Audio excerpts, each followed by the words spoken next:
Vamos lá, gente. Então, vamos lá. Quais das seguintes afirmações sobre fundos de investimentos estão corretas? Então, o que ele quer as corretas, né? Beleza.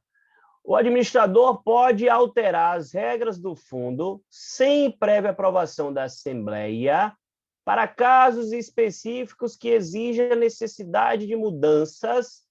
Palavra-chave: a adequação à legislação. Aqui pode o cotista bater o pé que for, o administrador vai dizer o seguinte, ó, vai lá reclamar na CVM.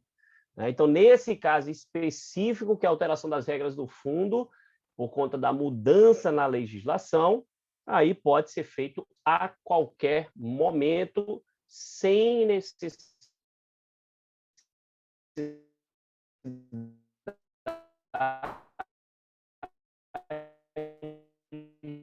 de aprovar isso. Então, ela é correta, né? Beleza? Então, vamos lá. Seguindo em frente, compete privativamente à Assembleia Geral deliberar sobre as demonstrações contábeis do fundo. Me parece também está correto. Vamos para 3.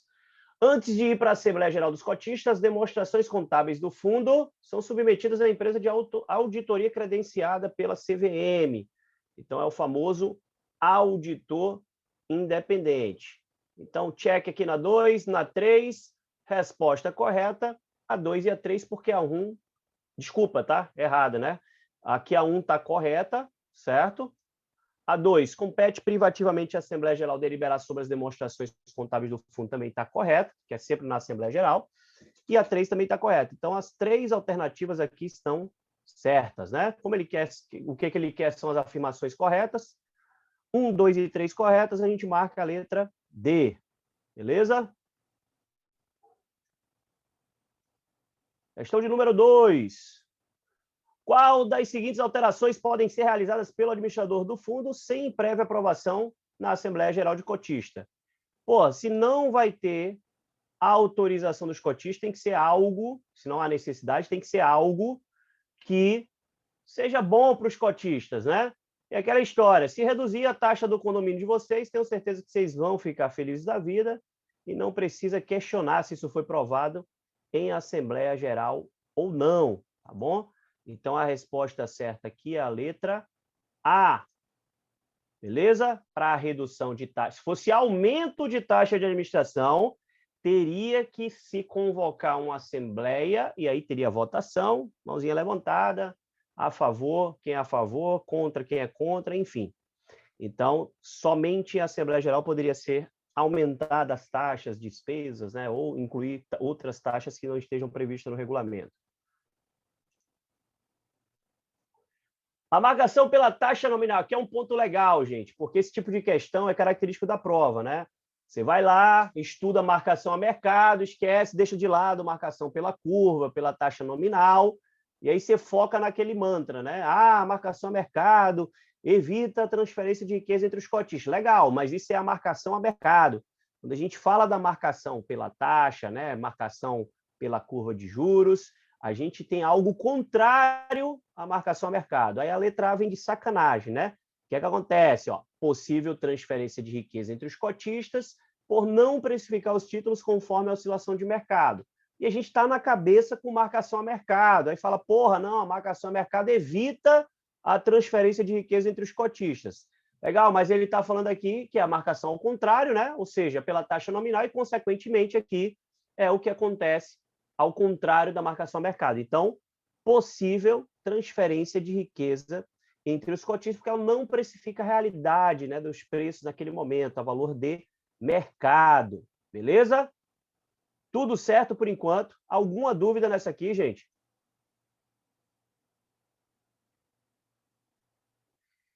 Então, vamos lá.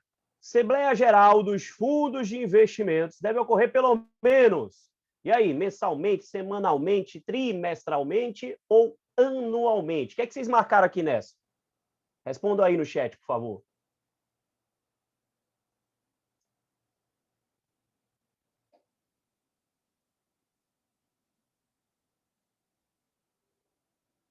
Boa! Anualmente, né?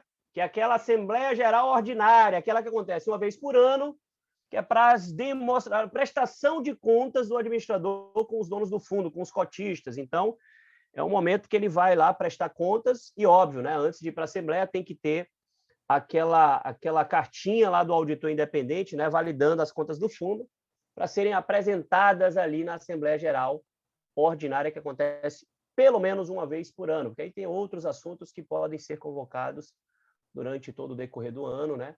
Desde que sejam assuntos que façam sentido uma convocação de Assembleia. Beleza? Então, tudo lindo aqui. Essa realmente eu vi que praticamente ninguém errou. Acho que ninguém errou, se eu não me engano. Questão de número 5. Sobre taxa de administração dos fundos de investimentos. 1. Caracteriza-se por ser um percentual fixo expresso ao ano que incide sobre o patrimônio do fundo. Tá lindo, né? Percentual fixo expresso ao ano. Se prepare, na próxima aula, traga um HP que a gente vai calcular a cobrança da taxa de administração. A gente vai calcular o valor da cota, então vou ter que provisionar diariamente. Vou ter uma taxa equivalente ao ano e vou trazer ela ao dia. Consequentemente, ali vou fazer a conta, né, do valor da cota, descontando todas as despesas e taxa de administração.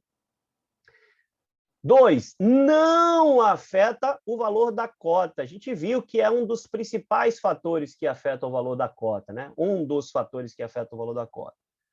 3, quanto maior a taxa, maior a rentabilidade. Se vocês pagam uma taxa de condomínio maior, vai sobrar mais dinheiro ou menos dinheiro? Vai sobrar menos dinheiro, né? Então, se a taxa de administração for maior, a rentabilidade de vocês vão diminuir. Então, no caso, quanto maior a taxa, menor a rentabilidade, não maior, como está escrito aqui. Também é errado. 4, é cobrada mesmo quando houver rentabilidade negativa, né? Então, mesmo quando a variação do patrimônio for negativa, vai ter cobrança de taxa de administração. Então, concordam com essas aqui? Questão as afirmativas corretas 1 e 4. Podemos marcar? Será que está certo? Resposta letra D de dado. Afirmativa 1 e 4 correta, 2 e 3 está equivocada. Alguém confundiu aqui com essa afirmativa 3? Me fale aqui no chat.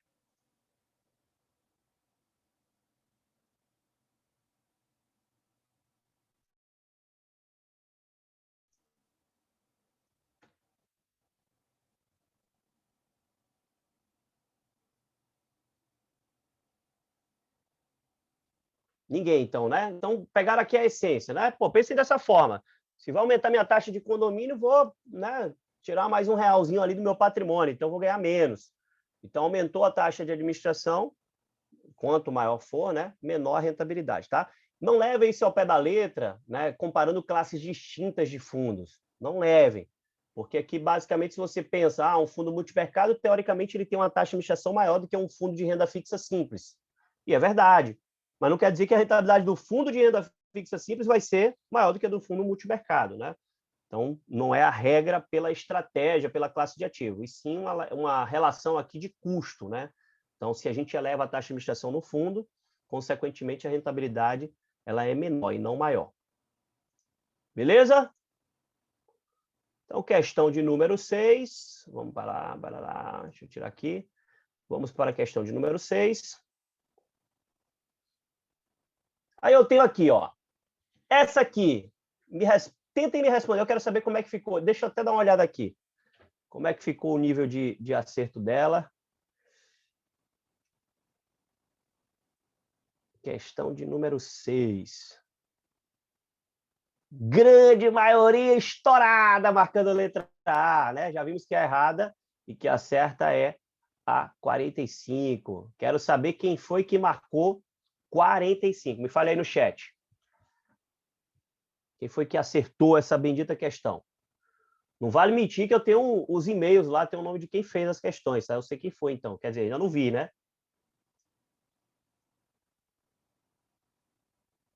Boa, Sávio. Por que 45? Vamos lá. Pensa comigo.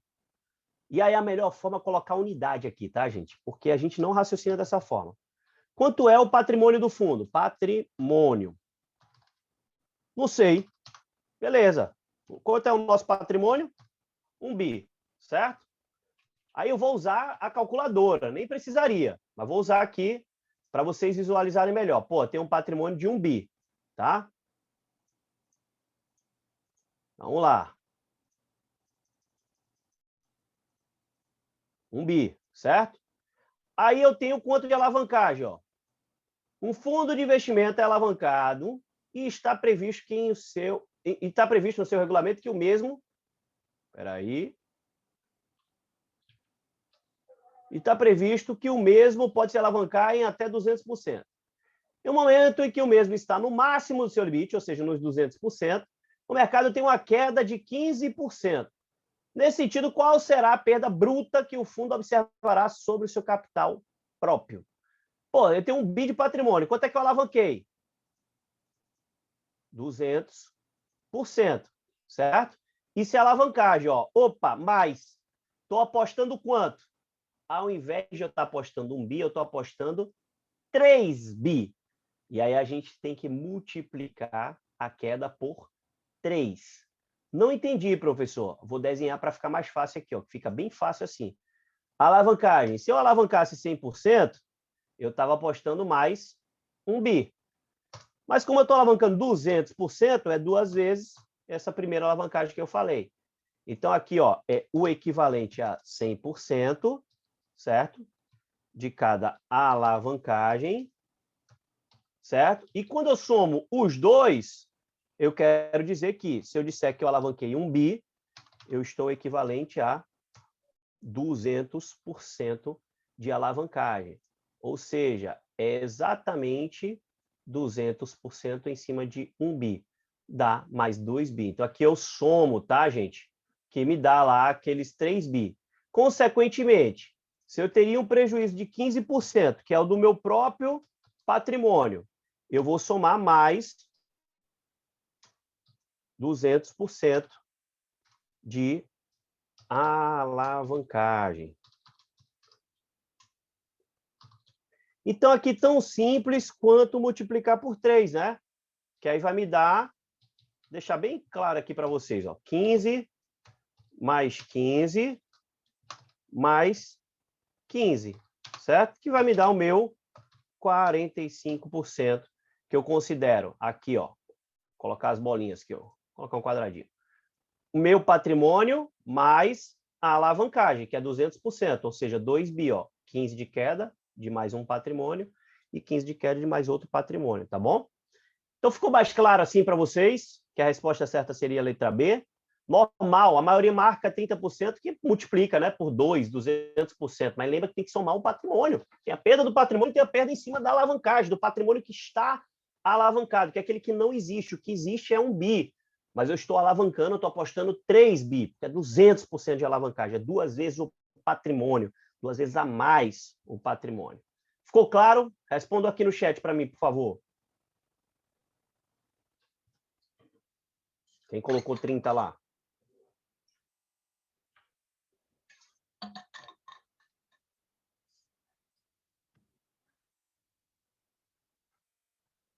Tranquilo, né, gente? Então, assim, depois que a gente resolve, tá de boa. Mas é normal, tá? Todo mundo errar. Todo mundo errar, tá?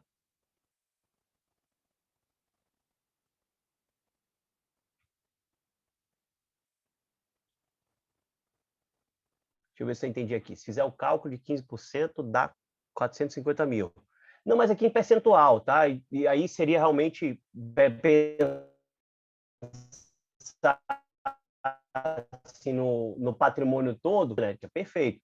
Pensa na queda de 15% em cima de 3 bi, daria exatamente isso que a gente falou, né? Então, 450 mil, que seria o equivalente a 45%, né, considerando o patrimônio, tá? Perfeito? O que a Eric está dizendo é o seguinte, aqui, ó, 3 bi não é o que existe é 1 bi. Então, se a gente tirar 15% do patrimônio alavancado, né, mais o patrimônio, 15% dá 45%. Ou seja, 45% é exatamente do PL que existe, que é real. Então, o cara se alavancou, apostou, deu errado, opa, recua quanto? 45% do patrimônio, não 15%, né? Perfeito, Eriquinha. Também faz, a gente pode fazer por essa ótica.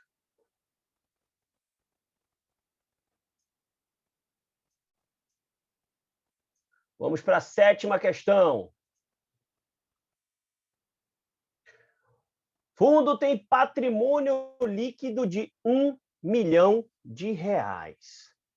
Sua carteira se valorizou em R$ 6 mil. Considerando que o fundo tem 8 mil cotistas, taxa de administração de 2% ao ano, provisão de despesa com auditoria 330, despesa com custódia 15 e tem 10 mil cotas. Calcule o valor aproximado da cota. E ferrou, professor. Deixa eu ver essa daqui, como ficamos. Como ficamos nessa daqui? Tarará, tará. Porra, essa aqui, ó, muita gente acertou. Tá, legal. Então, vamos lá. Não vai ter uma questão com esse nível de preciosismo aqui de casas decimais, mas eu quero mostrar para vocês que aqui a gente responde por um simples esquema que vocês viram na primeira aula de fundos, tá? Vou chamar o patrimônio de P. Quanto é o patrimônio do fundo? 1 milhão, certo? 0,00. Vou colocar esse danado aqui. Eu diminuir aqui a letra que fica mais visual. Então, tem aqui, ó, patrimônio. Quanto é que ele variou? Aí vamos colocar aqui, ó, rentabilidade, né? Uma de R. Aí a gente vai lá. Vou colocar 2 pontos para a gente poder colocar os sinais de mais e menos, né? Aí a gente vai colocar lá aquele esquema que a gente viu? Quanto é que variou? Ó? 6 mil reais. Isso aqui é soma, né? Então, quanto é meu patrimônio agora, com a valorização? Todo mundo concorda que é 1 milhão e 6 mil reais? Opa, vocês aqui, Paulo. Tudo bem? Não calcula, precisa calcular percentual, tá? Variou 6 mil reais, valorizou de um para o outro 6 mil reais. Então, meu patrimônio de referência é esse 1 milhão e 6. Legal. Aí eu vou cobrar, lembra que é patrimônio menos despesas e taxa de administração. Só que aqui é pura matemática, né? Porra, percentual vem antes. Então, a administração, vou chamar aqui, taxa, né? Vai ser de... Aqui.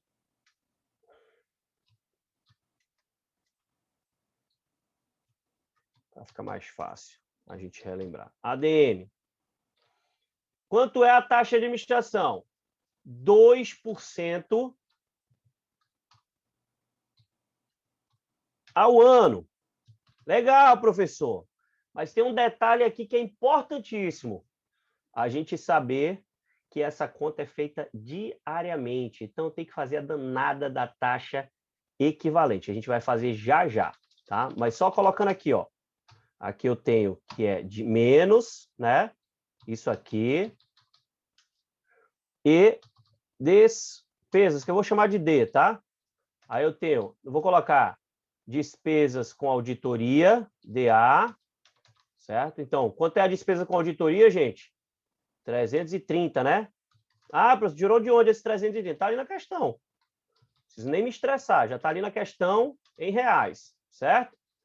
E eu tenho despesas com custódia. Professor, e como é que eu sei que essas despesas são descontadas sobre o patrimônio? Despesas gerais, gente. Esquece, não fica viajando. Ah, se custódia cobra, se não sei o quê. Não, vamos simplificar. Então, menos. Aí eu vou ter aqui, gente, o meu patrimônio líquido, que eu ainda não sei. Eu vou descobrir esse cara, tá bom? Cadê a interrogação? Tá aqui. Então, vamos para HP 12C. Agora eu vou usar HP. Vocês viram com o Eduardo, tem uma formulinha, né? Uma programação, na verdade, para vocês fazerem a taxa equivalente na HP, certo? Vou mostrar como eu faço. Não tem jeito certo e jeito errado, gente. O importante é o resultado dar igual. Então, deixa eu colocar aqui HP mais para cá, que aí todo mundo visualiza, né? Está na tela de todo mundo aí. Então, como é que a gente faz, tá? Quer dizer, Eduardo, pô, de uma geração que faz a programação. Eu sou da geração que eu gosto do passo a passo. Quanto é a taxa? Como é que eu faço a taxa equivalente? Primeiro, deixa eu escrever aqui, ó. Taxa equivalente. Eu vou colocar aqui, ó. 1 mais a taxa elevado. Aí eu chamo assim, tá? elevado. Deixa eu colocar aqui embaixo assim, ó, e fazer um tracinho.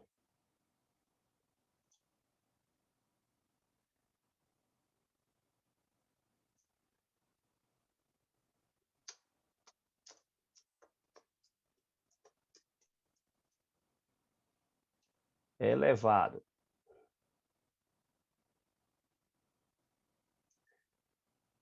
Aí eu vou fazer aqui a potência, vai ser o quê, ó? O N que eu quero. N é o que? É o período, né? E o N que eu tenho. Quanto é que eu tenho aqui? Qual é o período que eu tenho? Um ano, né? A taxa está um ano. Deixa eu colocar aqui 14 para ficar e pretinho. Pronto. Então, vou lá, ó. 1 mais I elevado ao N, né? A divisão N que eu quero dividido pelo N que eu tenho. Entendi porra nenhuma, professor. Como é que faz isso aqui? Me ensina. Vamos lá. Pegar aqui HP, ó. 2, passo a passo. Enter. 100 divide 1 mais. Professor, sou rápido, eu já sei que 2% ao ano, quando eu vou adicionar o 1, né? E aí vou tirar o percentual e adiciono a unidade, dá 1,02. Tem problema nenhum, pode fazer direto. 1,02. Esse aqui é meu 1 mais I, né? Porque meu I aqui está em percentual, eu quero ele em decimal. Então, é 1 mais I. Então, 1,02. Esse 1 vem de onde? Da fórmula, tá? E a unidade, para depois a gente tirar essa unidade e achar a taxa equivalente. Então, beleza. Na HP eu vou lá, dar um enterzinho. Agora eu vou colocar a potência. N que eu quero. Quantos dias úteis eu estou querendo? 1. Enter. Dividido por qual N? Qual N que eu tenho? 252 dias úteis. Não sou eu que estou determinando que um ano é 252 dias úteis. Um ano é 252 dias úteis. Um mês tem 21 dias úteis por mês, beleza? Então, dá 252 dias úteis quando você multiplica por 12. Então, o N que eu tenho é 252. Divide, essa aqui é a minha potência. Então, é 1 mais I elevado a 0,003968254. Que aqui, para elevar a potência na HP, eu aperto que tecla? YX. Y elevado a X. Aí me dá aqui um número em decimal, e eu tenho que pegar em percentual. Primeiro eu tenho que tirar a unidade, ó. 1 menos 100 vezes. Então, ou seja, a minha taxa equivalente ao dia, 2% ao ano, é equivalente a 0,007858, aí a gente pode arredondar 585, né? Então, 0, aí vamos voltar para cá, ó. Pá! Quer dizer que minha taxa equivalente, que eu vou usar aqui, ó, é 0,07858,5% ao dia. Todos concordam comigo? Alguém já fez dessa forma? Diga aí no chat. Não, professor, nunca fiz dessa forma. Faça aí de novo para eu ver. Hora de a gente praticar agora.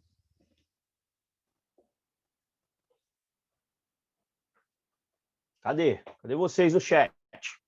Não, eu fiz rapidinho pela programação do Eduardo. Legal, façam do jeito que der certo, tá? Eu gosto, para mim a lei de Murphy funciona. Lei de Murphy é, eu programei BHP, cheguei na hora da prova, deu pau e eu não sei fazer pelo passo a passo aqui. Ferrou minha vida, né? Então, gente, eu digo, os professores que só ensinam HP, 2C, programação, né? Você vai muito no automático, ferrou a vida de vocês, tá? Então, vocês têm que olhar aqui como é que é o conceito. Então, tudo ok, posso seguir em frente. Preciso do ok de vocês, pelo menos de uma pessoa aí. Cadê a galera? Eriquinha, Marquinho. Então, vamos embora. Então, beleza. Esse aqui é em percentual. Aí, legal. Primeira coisa que eu tenho que fazer, porra, qual é o meu patrimônio agora? Eu tenho lá 1 milhão. Errei. 1 milhão e 6 mil. Por que 1 milhão e 6 mil, professor? Pô, a gente já fez, né? O patrimônio rentabilizou 6 mil, 1 milhão e 6.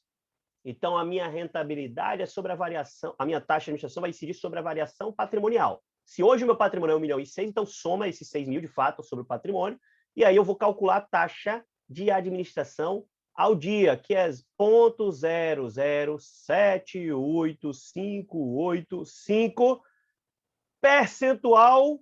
Isso aqui quer dizer que, em reais, esse fundo que tem um patrimônio de 1 milhão e 6 hoje, está deixando para o gestor e para o administrador R$ 79,05, né? Ou seja, pobrezinho do gestor. Multiplique 1 milhão, gente, por, sei lá, umas 1000 vezes o patrimônio, né? Então, esse número seria multiplicado também por 1000.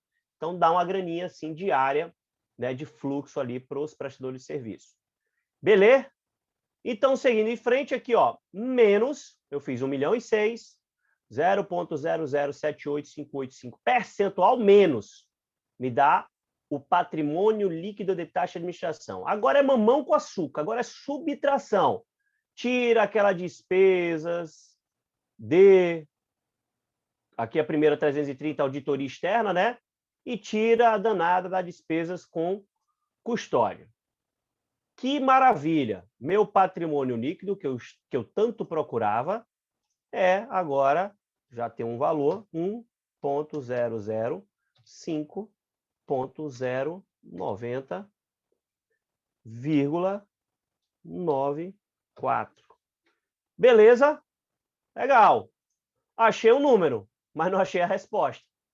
O que eu uso para achar a resposta? Quem consegue me dizer? Por favor, use o chat. Eu preciso da participação de vocês.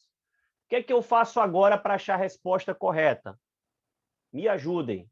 Eu esqueci. Vai ficar todo mundo preso aqui, se alguém não me disser. Perfeito. Divide pela quantidade de cotas. Ah, professor, tem lá 8.000 cotistas. Por que tem 8.000 cotistas, gente? Para vocês errarem.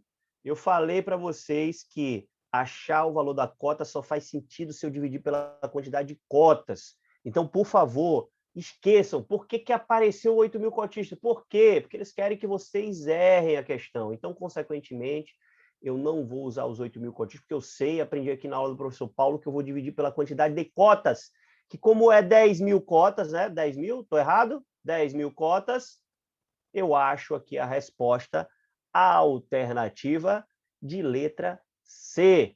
C de certo, C de todo mundo certificado, C de eu sobrevivi à questão de número 7. Então, é perfeito, achei legal, muita gente acertou, né? Boa parte de vocês acertaram. Uma questão mais complexa que eu vou te falar. A dificuldade aqui, ó, na minha opinião, tá? A grande maioria erra essa questão, não é nem pelo entendimento de saber como é que calcula o valor da cota, ó. Erra por isso aqui, ó. 2 pontos importantíssimos para a questão. Taxa está ao ano, eu tenho que colocar ao dia. E lembrar que na matemática, percentual ele vem antes da subtração. Eu preciso achar esse percentual que é sobre o patrimônio. Então, esse provisionamento aqui é em reais, aqui é em percentual. Então, ele incide primeiro para depois incidir lá a subtração, né, dos valores em reais, tá bom? Poderia considerar aqui, ó, vocês concordam que as despesas com auditoria nesse dia e com custódia, elas são maiores do que a taxa de administração provisionada? Sim, né? Porque aqui, ó, a taxa de administração provisionada ao dia, óbvio que não vai ter todo dia essa despesa com auditoria, né? Foi provisionada nesse dia e pagou R$330, tá bom? Então, ou seja, quer dizer que em reais, aqui dá os R$79, lembra, né? R$79,05. E aqui eu tenho 330 e tenho R$500, só para a gente ter uma leitura aqui, beleza? Então, obrigado, Sávio, obrigado, Érica, que falaram aqui que a gente divide por 10.000 cotas, né?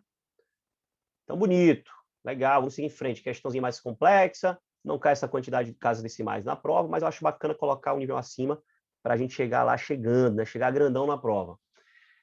Segunda classificação CVM, o Fundo de Renda Fixa Referenciado. Tem muita gente que acerta essa questão que diz assim, a alternativa que tem mais coisa escrita é a correta. Nem sempre, tá, gente? Mas vamos lá. Tem o objetivo de gestão ativa? Não. Lembra, ele é um fundo referenciado, então é um fundo indexado, gestão passiva.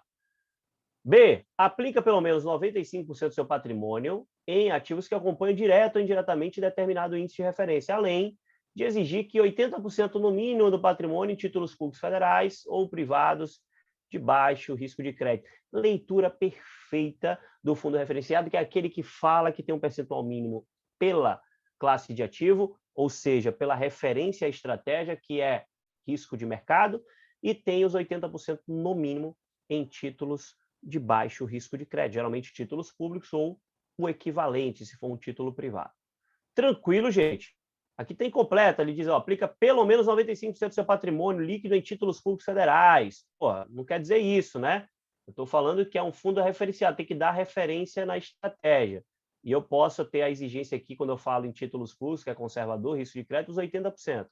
E deve possuir no mínimo 67% em renda fixa, ou seja, não é que qualquer classificação lá de renda fixa para ativos, né, de juros, índice de preço ou ambos, seria 80% no mínimo. Questão de número 9. A cota de um fundo é calculada pelo valor de aquisição dos ativos. Aquisição dos ativos mata. Variação patrimonial, ele advém aqui da marcação a mercado dos ativos. Então, para calcular o valor da cota, aquele esqueminha, tá vendo que aquele esquema ajuda a gente? Variação do patrimônio, ou seja, valor de mercado dos ativos, menos despesas, mais receitas dividido pelo número de cotas. Por que a D está errada? Porque ele está dizendo menos receitas. Eu somo as receitas, que inclusive é variação patrimonial, né? Então, quando a gente vai fazer aqui um balanço, eu vou considerar receitas menos despesas, e não o contrário, tá bom? Então, marcaria a letra C, C de CEA, todo mundo aqui certificado. Questão do número 10 para finalizar. Segundo a classificação CVM, o fundo de renda fixa simples pode ter em seu patrimônio. Aí aqui, como vocês já estudaram, é muito fácil a gente responder essa questão até por eliminação. Pode ter debêntures? Título de instituição não financeira, nível de risco de crédito alto. É um fundo de renda fixa simples, ele não pode ter esse tipo de risco. Então, debêntures, não. Títulos de instituição financeira com risco de crédito semelhante aos títulos da dívida pública federal. Mas vamos olhar as outras. Investimento no exterior. Pô, aqui tem vários riscos embutidos, né? E tem um nível de oscilação muito maior, inclusive risco operacional aqui, que é bem pesado. Tá? E operações de arbitragem, a gente viu lá que arbitrar é operar comprado e vendido, ou seja, geralmente sem ações, fundos multimercados, que também não cabe aqui no fundo de renda fixa simples. O que sobra para a gente aqui é a alternativa de letra B. Beleza, gente? Que vai mais por eliminação, tudo bonito. A gente vai ver se tiramos 10. Nós vamos ver se tiramos 10. Então, tudo certo, bonitinho aqui, todas as questões corretas. Passamos na prova.